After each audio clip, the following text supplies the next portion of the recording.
और भाई, क्या हाल है? आजा तुझे एक कहानी सुनाता हूँ। तो ये कहानी है मेरे बचपन की, जब मैं एक छोटा बच्चा था। उस टाइम पे हमारी साइड एक घर बन रहा था, मतलब गांव में। वहाँ पे जब वो घर बन रहा था तो वहाँ पे एक टैंक था उसी घर के अंदर। वहाँ पे एक बच्चे की गिर के डेथ हो गई थी। उसके बाद से ना वो जगह जैसे हॉन्टेड घर घोषित कर दी गई पूरे गांव में। उस घर के पास कोई नहीं जाता था। जो मालिक थे उस घर के, उन्होंने भी उस घर को फिर बनवाना छोड़ दिया। तो घर आधा अधूरा रह गया, और कुछ धीरे धीरे धीरे करके उस घर के साथ बहुत सारी कहानियाँ जुड़ गई। तो हमें भी ये बताया जाता था घर के अंदर कि उस घर घर में जाना नहीं, उस घर के आसपास नहीं भटकना। स्पेशली दोपहर में और रात के टाइम तो बिल्कुल भी नहीं। लोगों को वहाँ पे अलग अलग टाइप के आत्माएं और भूत दिखते थे। एंड जब मैं छोटा बच्चा था, तो जब भी मैं भी उस घर की साइड देखता तो मुझे भी ऐसा लगता, अरे बाप रे, क्या है वो, क्या घर है वो। मैं भी यही सोचता था कि अरे यार, नहीं भाई, उसके बारे में कुछ बात नहीं करनी।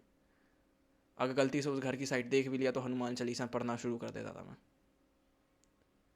पर समय बीता धीरे धीरे धीरे करके, और फिर जैसे जैसे आप बड़े होते हो, आप थोड़े लॉजिकल होते हो, तो आप रियलाइज़ करते हो कि भूत प्रेत जैसी कोई चीज़ होती नहीं।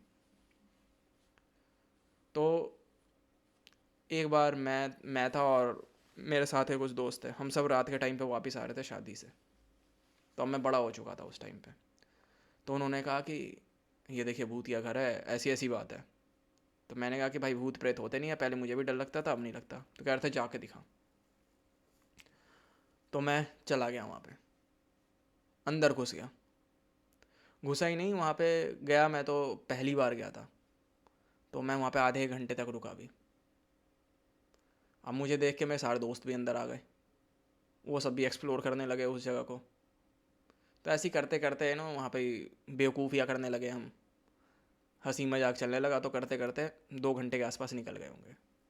और देखते देखते सुबह के 4-5 बज गए थे, और दिन आ गई थी। यहाँ पे कुछ बहुत इंटरेस्टिंग हुआ उस टाइम पे। हाँ, जो वो घर था, अब उस घर को देख के डर नहीं लग रहा था। अब उस घर को देख के ऐसा नहीं लग रहा था कि वहाँ पे कोई भूत है, कोई प्रेत है। अब अचानक से ही घर ने अपना मीनिंग लूज़ कर दिया था। जिस घर को देख के अब पहले डर लगता था, अब कुछ नहीं लग रहा था। अब घर केवल एक खंडहर बन के रह चुका था।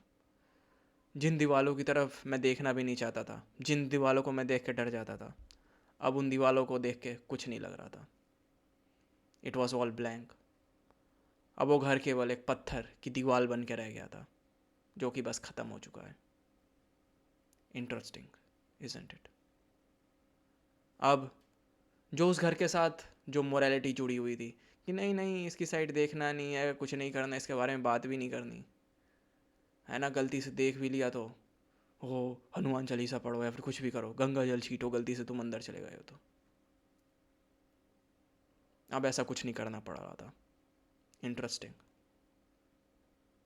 जैसे वो जगह जो हमें मीनिंग दे रही थी पहले, पहले जहाँ पे हमें देख के जिस चीज़ को डर लग रहा था, अब वो थी ही नहीं। जैसे सब कुछ जैसे ख़त्म हो गया हो उसी मोमेंट पे, उसी टाइम पे। और उससे हर जुड़ी हुई कहानियाँ, हर जुड़ी हुई सही और गलत की समझ उसके साथ साथ ख़त्म हो गई हो, उस घर के साथ साथ। समझ पा रहे हो? नाउ, तुम सबने बहुत बार कहते हुए लोगों को सुना होगा कि दिवाली में यार वो बात नहीं रही, होली में यार वो बात नहीं रही, अब किसी भी त्यौहार में वो बात नहीं रही जो पहले कभी हुआ करती थी। हो क्या रहा है ये? बात कहाँ गई वो? त्योहारों की, रिलीजन की, एवरीथिंग। वो जैसे खो सी गई हो। चल क्या रहा है ये? सब कुछ जैसे मीनिंगलेस टाइप का होता जा रहा हो। हमारी पूरी ज़िंदगी ही मीनिंगलेस बनती जा रही हो।